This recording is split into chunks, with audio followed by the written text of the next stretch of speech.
မကြပြုတ်ပါလေမဟုတ်တာချစ်ဆုံးခွေအသေးလိုက်ဦးလိုက်စကားလုံးကျွေးအမြင်ကြိုက်မှုလိုက်များသုံးနေအခုလေပြောရအောင်မေနောက်ကိုလေပြောရအောင်မေကဘာဆက်ဆက်တနည်းဆက်ဆက်ဘဝဘဝရီများဝေးမောင်ရဲ့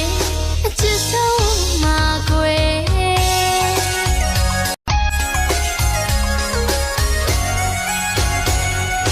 နာမကြပြုတ်ပါလေမဟုတ်တာချစ်ဆုံးခွေအသေးလိုက်ဦးလိုက်စကားလုံးကျွေးအမြင်ကြိုက်မှုလိုက်များသုံးနေအခုလေ